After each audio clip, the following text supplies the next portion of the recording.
오늘 우리에게 주시는 하나님의 말씀은 구약 창세기 25장 27절에서 34절이 되겠습니다. 제가 가지고 있는 성경으로는 구약 35페이지에 있는 말씀입니다. 오늘 말씀을 엄지영 집사님 나오셔서 봉독해 주시겠습니다. 우리 모두 하나님 말씀 받기 위해 자리에서 일어나시기 바랍니다. 그 아이들이 장성함에 에서는 익숙한 사냥꾼이었으므로 들 사람이 되고 야곱은 조용한 사람이었으므로 장막에 거주하니 이삭은 에서가 사냥한 고기를 좋아하므로 그를 사랑하고 리브가는 야곱을 사랑하였더라.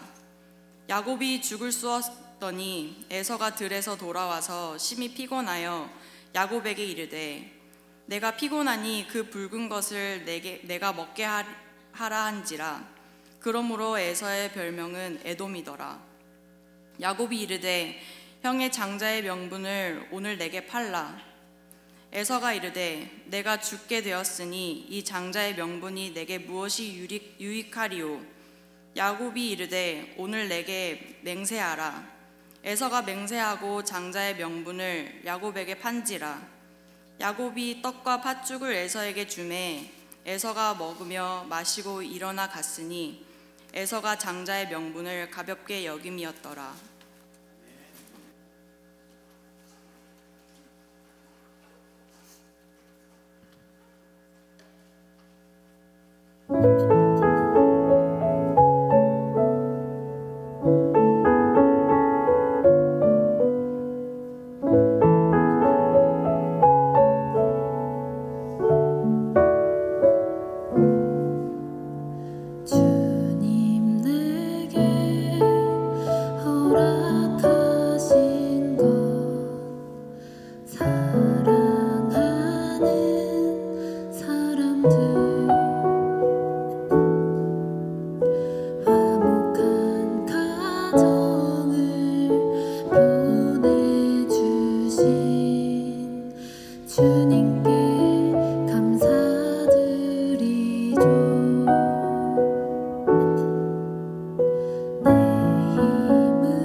아름다운 찬양을 불러주신 유하은 집사님에게 감사를 드립니다. 오늘은 흔들리지 않는 인생이라는 제목으로 함께 하나님 말씀을 나누겠습니다. 우리는 자주 흔들립니다. 누군가의 말 한마디에 흔들립니다. 아내의 말 한마디에 우리는 화가 벌컥 납니다. 또 남편의 한마디, 자녀의 한마디에 우리는 낙심이 됩니다. 우리는 수많은 일에 너무 쉽게 흔들립니다. 그리고 우리가 흔들릴 수밖에 없는 이유는 주변의 모든 것이 사실 우리를 흔들고 있기 때문입니다. 가족들이 나를 좀 붙잡아주면 좋을 텐데 그렇지 않죠?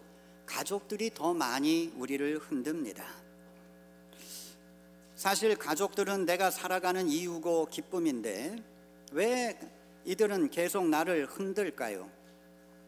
그런데 이들뿐만이 아닙니다. 세상 자체가 우리를 흔들고 있습니다. 그 이유는 무엇인가? 모든 것이 흔들리고 있기 때문입니다.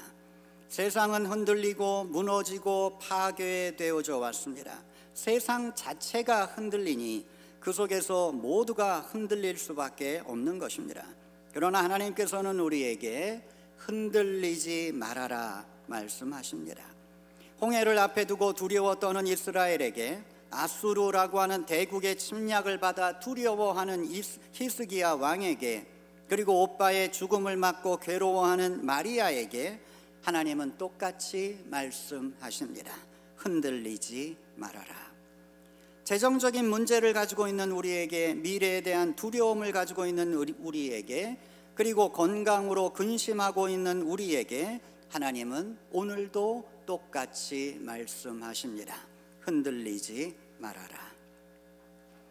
흔들린다고 하는 것은 마음이 흔들린다는 것이고, 그건 곧 우리의 믿음이 흔들린다는 것입니다. 어떤 사람 때문에 흔들리는 것이 아닙니다. 어떤 문제를 만나서 내가 흔들리는 게 아닙니다. 그 문제보다 우리의 믿음이 작기 때문에 흔들리는 것입니다. 그래서 우리는 믿음을 바로 세워야 합니다. 어떠한 상황에서도 하나님만 바라보아야 할 것입니다. 그래야 흔들리지 않습니다. 흔들리는 인생을 살다가 믿음에 굳게 선 사람이 있습니다. 바로 야곱이죠. 아버지 이삭은 처음부터 믿음에 굳게 선 인생을 살았다면 야곱은 아버지와 달랐어요. 야곱은 아버지의 믿음을 본받지 못했습니다. 그래서 그는 늘 흔들렸습니다. 그래서 하나님의 훈련도 길어졌습니다. 늘 흔들리던 야곱이 어떻게 세상을 향해 일어서고 어떻게 세상의 풍파를 향해 당당하게 서 있는 믿음의 용사가 되어 있는가, 우리는 성경을 보면서 살펴보아야 합니다. 이스라엘 사람들은 4명의 족장들을 사랑합니다. 아브라함, 이삭, 야곱, 그리고 요셉. 그런데 이들 중에 가장 성공한 사람은 누굽니까? 요셉이죠. 그런데 이스라엘 사람들은 누구를 가장 사랑할까요? 아브라함, 이삭, 야곱, 요셉 중에 가장 별 볼 일 없는 사람은 누굴까요? 바로 야곱입니다. 그런데 너무나 재미있게도 이스라엘 사람들은 야곱을 가장 사랑해요. 그래서 자기 나라의 이름을 야곱의 이름으로 지었잖아요. 이스라엘이라고 하는 이름은 하나님께서 야곱에게 주신 이름이잖아요. 그 이름을 이스라엘은 자기네 나라의 이름으로 선택했습니다. 아니, 아브라함을 더 좋아해야 되는 거 아니야? 아니면 어렸을 때부터 하나님 앞에 헌신했던 이삭을 더 좋아해야 하는 거 아니야? 아니면 모든 역경을 뚫고 승리했던 요셉이야말로 진정한 하나님의 일꾼 아니야? 그런데 이스라엘 사람들은 그들을 제쳐두고 야곱을 사랑했다. 왜 그랬을까? 그 이유는 이스라엘 사람들은 야곱을 통해서 바로 자신의 모습을 보았기 때문입니다. 얼마나 비열했습니까? 얼마나 치사했습니까? 그런데 얼마나 악착같이 살았습니까? 그게 야곱의 인생이잖아요.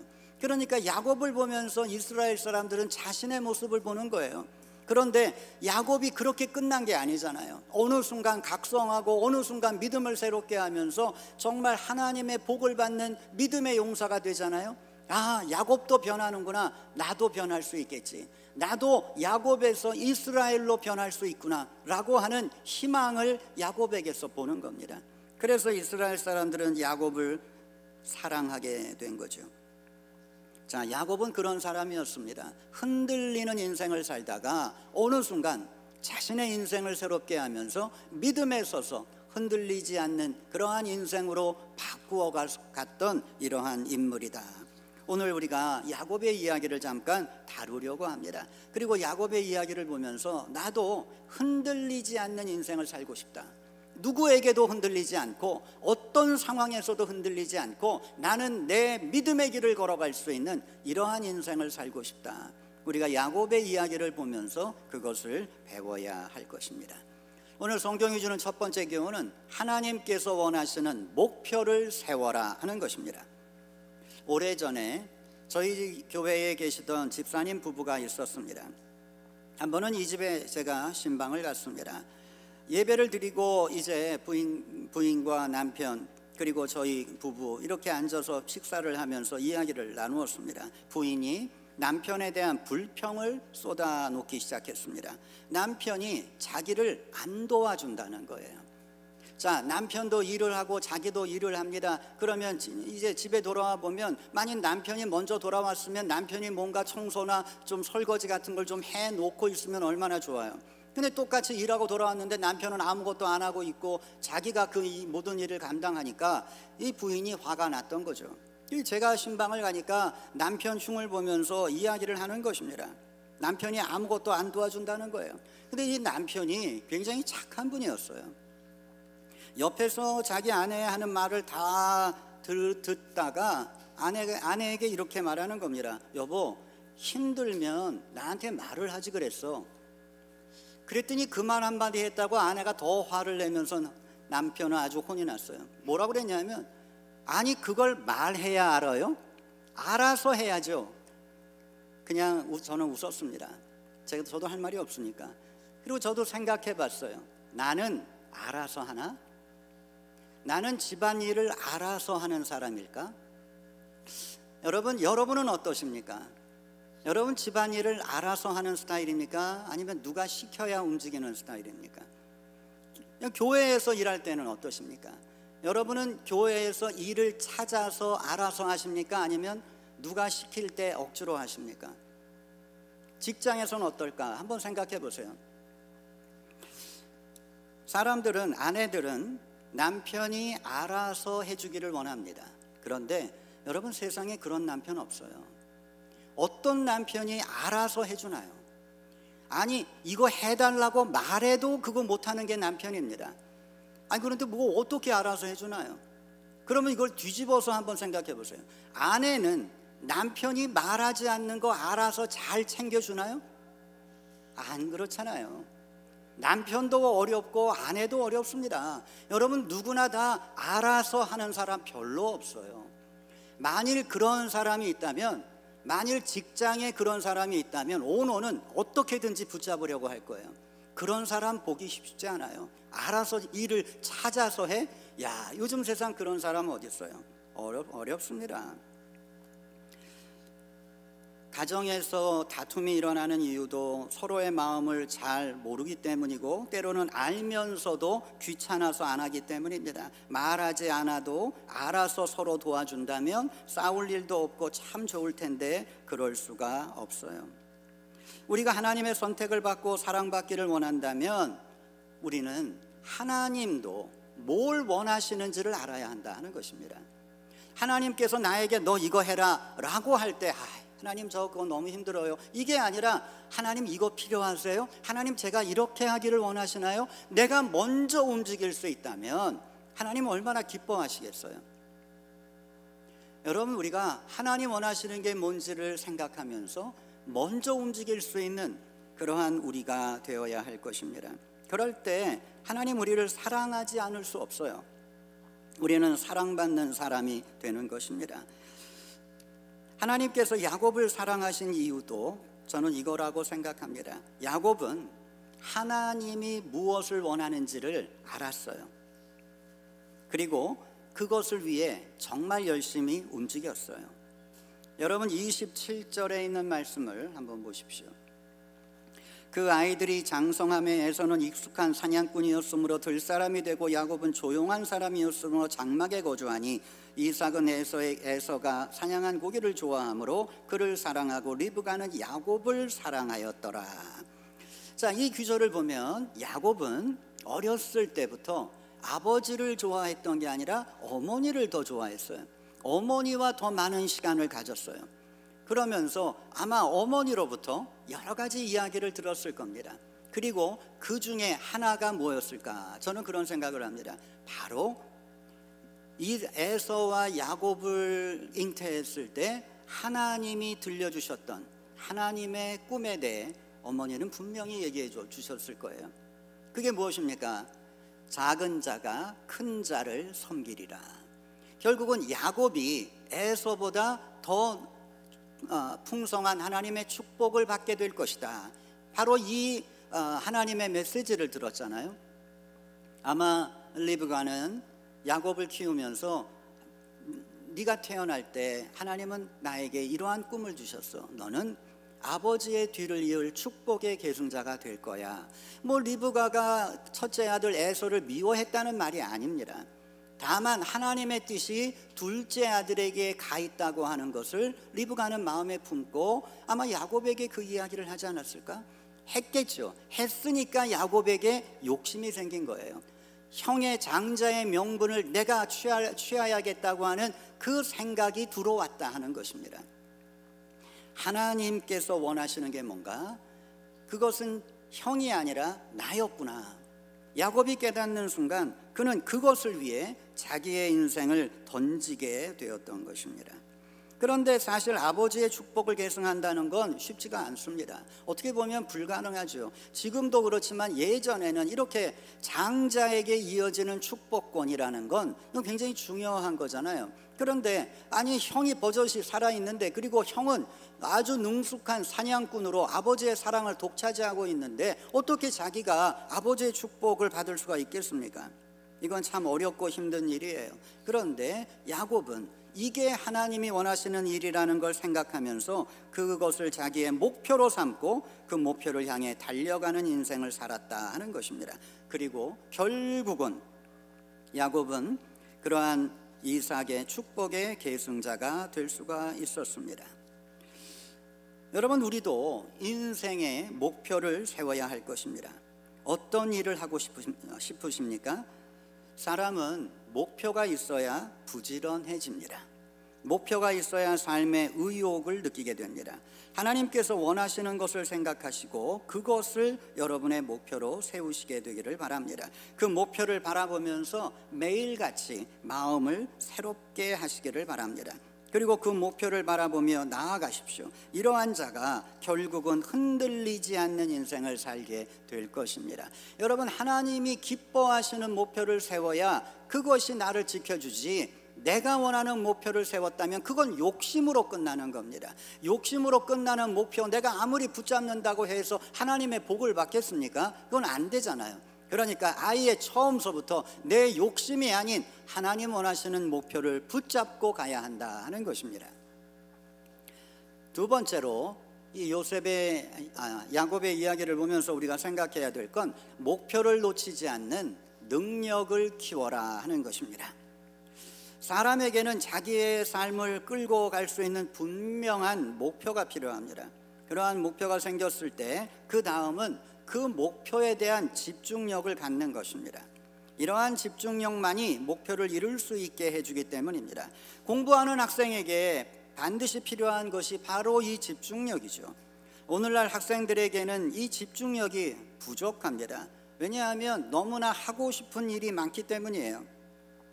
젊은 사람들 자동차에 관심 많습니다. 파트타임 직장에 대해 관심도 많습니다. 친구들과 노는 것에도 관심이 많습니다. 그래서 공부에 집중하지 못한다 하는 거죠. 대학이 4년이잖아요. 그런데 4년 만에 끝내는 학생들이 그렇게 많지 않잖아요. 여러분 주변에 보셔도, 또 여러분도 생각해 보세요. 여러분 4년 만에 끝내셨나요? 만일 4년 만에 끝냈다면 여러분 훌륭한 사람이에요. 일반적으로 4년에 잘 못 끝냅니다. 자, 왜 그럴까? 아니 어떤 진짜 똑똑한 사람은 3년에도 끝내고 2년 반에도 끝내는 사람이 있는데 아니 왜 4년을 놓치고 5년 6년까지 갈까? 집중하지 않기 때문이다 하는 것입니다. 자기가 하는 일에 집중하지 않으면 효과도 그만큼 줄어드는 거예요.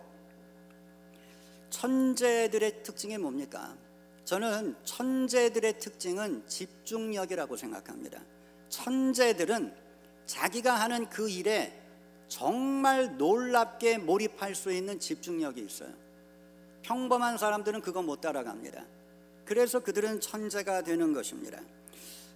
제가 이런 얘기를 했더니 한 학생이 저한테 목사님 저는 천재인 것 같아요 이렇게 얘기를 하더라고요. 그러면서 저는 몰입을 하면 정말 아무것도 생각이 안 들어요. 제가 게임을 시작하면 저는 24시간 게임할 수 있어요. 이렇게 얘기하는 우리 젊은이를 만난 적이 있는데 그래서 제가 그랬어요. 그건 집중력이 아니라 중독이야. 여러분 자기가 좋아하는 일에 빠져드는 건 중독입니다. 그건 집중력이 아니에요. 왜냐하면 모든 사람이 그러니까. 여러분 게임 좋아하는 사람 모든 사람이 밥 안 먹고 게임할 수 있어요. 모든 사람이 잠 안 자고 게임할 수 있어요. 왜냐하면 그거는 재미있으니까 누구나가 좋아하니까 한 번 빠지면 그렇게 된다 하는 것입니다. 제가 넷플릭스를 지금까지 사용하지 않는 이유가 뭐라고 그랬죠? 거기 빠질까 봐. 저는 넷플릭스 사용 안 합니다. 이제 은퇴를 하고 나면 사용하겠죠. 넷플릭스를 사용하지 않는 이유는 한 번 빠지면 못 헤어나올 것 같으니까. 드라마 한 번 보는데 너무 재밌는 거야. 이걸 봐야 되나 내일로 미뤄야 되나. 자 분명히 봅니다. 하나 보고 나면 이거 내일 일어나기 힘든데 그래도 또 하나 볼까. 제가 아주 젊었을 때 저희 어머니에게 너무너무 재미나는 드라마를 하나 소개를 해드렸어요. 근데 저희 어머니가 그걸 보시더니 너무너무 재밌는 거야. 그때는 이제 제가 한국에 있을 때인데 제가 교회를 가려고 저희 어머니 집에 방문했더니 어머니가 교회를 안 가신 거예요. 그리고 그 드라마를 보고 계신 거예요. 깜짝 놀랐어요. 아니 어머니 교회를 안 가시고 왜 드라마를 보세요? 그랬더니 저희 어머니가 이거 보려고 교회 일부 예배 일찍 갔다 왔다 그러시는. 아니 교회 일찍 갔다 와가지고 계속 그 드라마 보시는 거예요.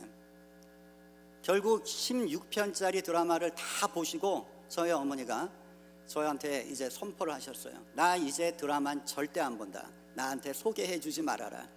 그래서 저희 어머니는 돌아가실 때까지 그 다음서부터 드라마를 안 보셨어요.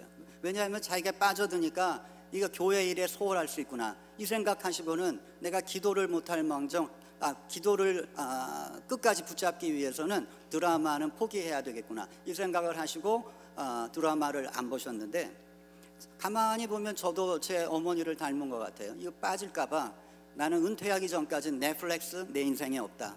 나는 안 빠진다. 자 여러분 재미나는 건 누구나 빠집니다. 그거는 집중력이 아니에요. 그건 중독에 걸린 거예요.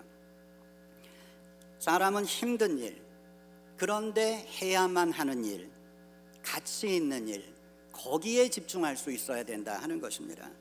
핸델은 바로 그런 사람이었습니다. 10여일 동안 먹지도 않고 잠도 자지 않고 머리에 떠오른 악상을 들고 메시아라고 하는 대곡을 만들어냈습니다. 에디슨도 그런 사람이었습니다. 그가 전구를 만들 때 얼마나 많은 실패를 했는지 우리는 잘 알고 있습니다.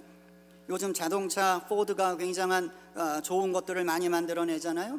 포드는 8기통 엔진을 만들어내겠다고 했을 때 모든 사람들이 비웃었어요. 8기통 엔진은 그 당시의 기술력으로는 불가능한 엔진이었습니다. 그런데 어떻게 했습니까? 포드는 만들어냈잖아요. 8기통 엔진을 만들어냈습니다.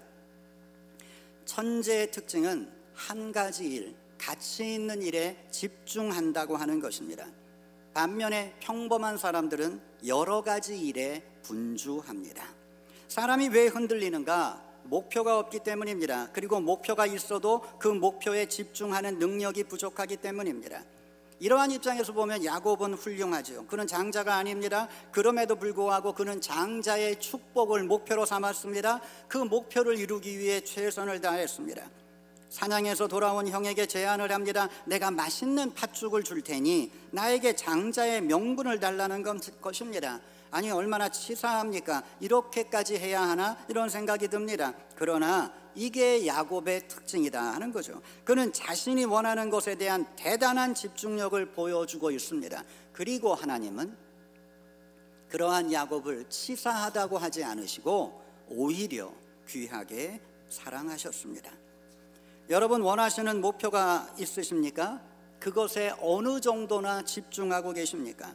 그것에 여러분의 생각을 고정하십시오. 어떻게 하면 그것을 이룰 수 있을까 생각하십시오. 그것이 여러분의 머릿속에서 떠나지 않게 하십시오. 이러한 집중력이 결국은 여러분을 붙잡아주고 여러분을 흔들리지 않게 만들어 줄 것입니다. 마지막으로 우리가 야곱의 삶에서 배워야 할 건 하나님의 방법을 사용하라, 하나님의 방법에 고집하라 하는 것입니다. 이 흔들리지 않는 사람의 특징은 분명한 목표와 목표에 대한 집중력이라고 말씀을 드렸습니다. 그리고 또 한 가지가 있는데 그것은 바로 하나님의 방법입니다. 야곱은 흔들렸습니다. 그 이유는 이 세 번째가 잘못되었기 때문입니다. 우리가 목표와 집중력을 가지고 나아갈 때 반드시 점검해야 되는 것이 이 방법입니다. 방법의 문제입니다. 여러분 세상에는 잘못된 방법을 사용하다가 가치 있는 목표를 이루지 못하는 사람들이 얼마나 많은지 모릅니다. 여러분 장관 특별한 어떠한 위치에 있는 사람들 임명하려면 청문회 거쳐야 되잖아요. 그런데 청문회 통과하지 못하고 중간에 떨어지는 사람들 얼마나 많습니까? 왜 떨어집니까? 과거에 잘못된 방법을 사용했던 것 들통나니까 떨어지는 거 아니겠어요? 아니 거기까지 올라올 사람이라면 깨끗해야지. 그런데 그러지 않았던 거죠. 그러니까 떨어지는 거 아닙니까? 여러분 하나님의 방법을 사용해야 우리가 마지막까지 떳떳한 겁니다. 하나님의 방법을 따라가야 마지막 심판대 앞에서 떳떳한 건데 정말 많은 사람들이 하나님의 방법을 고집하지 않아요. 적당히 타협을 하려고 하고 세상의 방법을 따르려고 하는 거죠. 그게 문제다 하는 것입니다. 여러분 히틀러를 생각해 보세요. 그는 놀라운 목표를 갖고 있던 사람입니다. 독일을 세계 최고의 나라로 만드는 것입니다. 그 목표를 위해 얼마나 놀라운 집착력을 보여주었습니까? 그런데 마지막은 어때요? 그는 심판을 받고 그렇게 죽었잖아요. 왜 그랬습니까? 방법이 잘못된 거다 하는 겁니다. 목표가 잘못된 거 아니에요. 독일을 세계 제일로 목표 좋아요. 지금 트럼프 대통령이 미국을 가장 위대하게 목표는 좋아요. 그런데 방법이 중요하다는 것입니다. 하나님의 방법을 써야 한다 하는 거예요. 하나님의 방법이 아니면 아무리 기가 막힌 아이디어라고 해도 안 되는 것입니다. 되는 것처럼 보여도 결국은 무너진다 하는 것입니다. 여러분 미국이 지금 마약 때문에 얼마나 흔들리고 있습니까? 이 세상 전체가 흔들리고 있습니다. 적은 용량의 마약을 허용하면서 이게 수많은 사람들을 고통 속에서 위로해 줄 거다 이렇게 생각했지만 정말 위로해 주나요? 그 적은 용량의 마약이 많은 고통당하는 사람에게 위로가 되나요? 될 수도 있겠죠. 그러나 반대로 얼마나 많은 사람과 얼마나 많은 가정이 이것 때문에 무너졌습니까? 왜 우리는 그건 생각하지 못할까요? 여러분 안타까운 것입니다. 얼마나 많은 사람들이 지금 이것 때문에 고통 속에 있는지 모릅니다. 바울은 이렇게 말했습니다. 우리가 선을 행하기 위하여 악을 행할 수 있느냐? 결코 그럴 수 없느니라. 선을 위해서 악을 행한다는 건 말도 안 된다는 겁니다. 몇몇 고통 속에 있는 사람을 위로하기 위해 잘못된 방법을 사용하는 것 말이 안 된다는 것입니다. 그런데 오클라호마는 이 말이 안 되는 방법을 과거에도 썼잖아요. 카지노 들어오면서 이 카지노에서 들어오는 이익금으로 교육을 위해 쓰겠다? 이게 말이 되는 소리냐 하는 것입니다. 여러분 아무리 돈 자체에는 선과 악이 없다라고 말을 하지만 하나님의 방법이 아닌 그러한 돈으로 어떻게 교육에 투자하고 거기서 하나님의 열매를 볼 수가 있겠어요?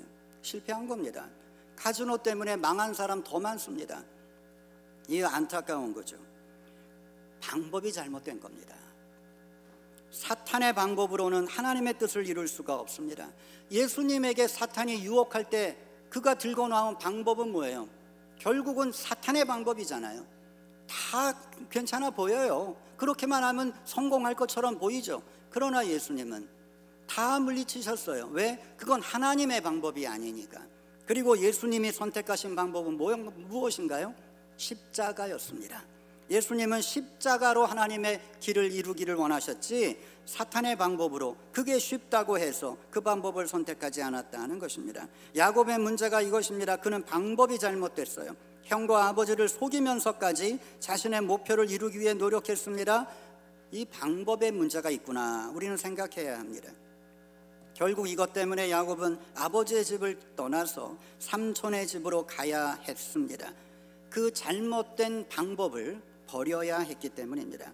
야곱은 하나님께 기도하면서 하나님의 때를 기다려야 했습니다. 아버지 이삭처럼 모든 걸 버리고 하나님만 바라보아야 했습니다. 자신이 억지로 하나님의 때를 만들려고 해서는 안 되었습니다.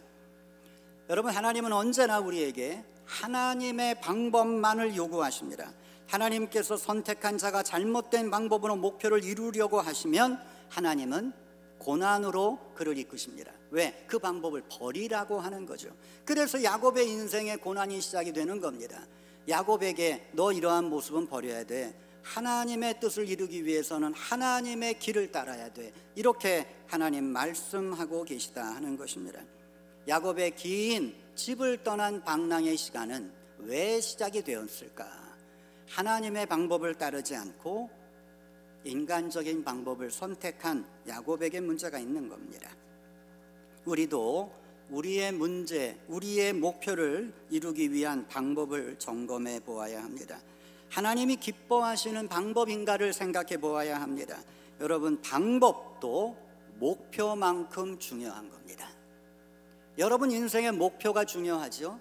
그런데 목표만큼 중요한 건 어떻게 이루느냐 방법이에요. 쉽게 인간적인 방법으로 꾀를 내어서 할 수는 있겠죠. 그러나 하나님이 기뻐하시지 않는 방법은 어느 순간 무너집니다. 될 것처럼 보이지만 결국은 무너집니다. 우리가 이것을 생각해야 할 것입니다. 이것이 오늘날도 우리가 실수하는 것입니다. 하나님의 축복을 너무 쉽게 받으려고 합니다. 여러분, 행복한 가정 누구나 원하시죠?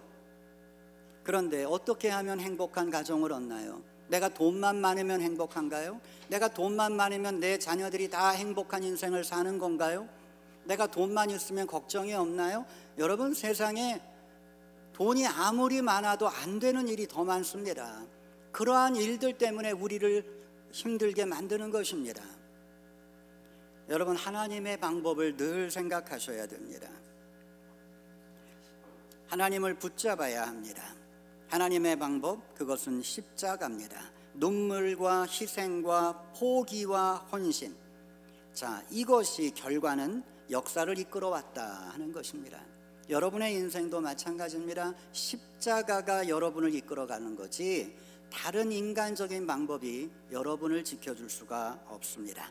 야곱의 이야기에서 우리는 하나님께서 누군가를 선택하실 때 완벽한 인간을 선택하시는 건 아니라는 걸 알게 됩니다. 야곱은 좋은 점도 있지만 잘못된 점도 있었습니다. 그의 출발은 흔들리는 출발이었습니다. 그는 흔들리는 사람이었습니다. 흔들리는 야곱을 선택하신 하나님께서 야곱을 훈련시켜 가십니다. 우리도 완벽하지 않습니다. 우리도 불안하고 우리도 흔들립니다. 그러나 하나님께서는 우리도 선택해 주셨습니다. 그렇다면 하나님 우리도 훈련시켜 주실 것입니다. 우리를 아름다운 신앙의 사람으로 만들어 주실 것입니다. 이 희망을 가지고 야곱의 인생이 주는 교훈을 잊지 않게 되시기 바랍니다. 하나님께서 원하시는 목표를 세워야 할 것입니다.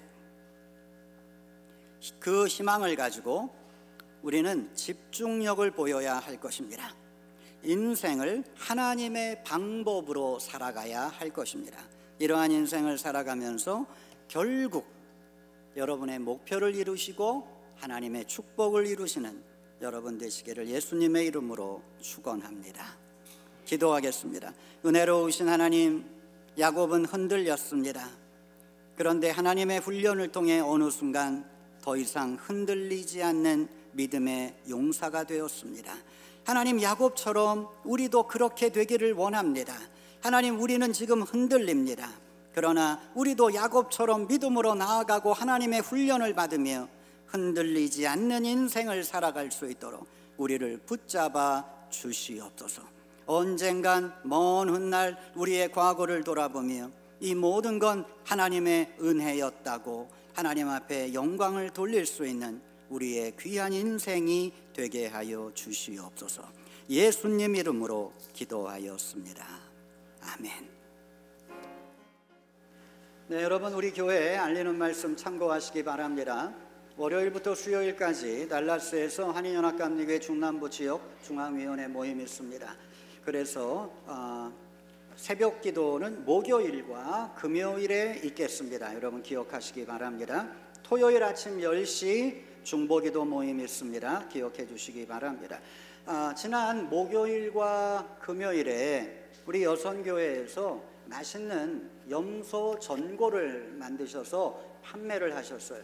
약 100인분 정도를 만들어서 팔았는데 벌써 거의 뭐 한 80인분은 나갔고 판매가 됐고 한 약 20인분 정도가 남아 있는데, 혹시 여러분 중에 이 염소 전골 요즘 몸 보신으로 많이들 드시는데 필요하다 하시는 분들은 구입해 가시기를 바랍니다.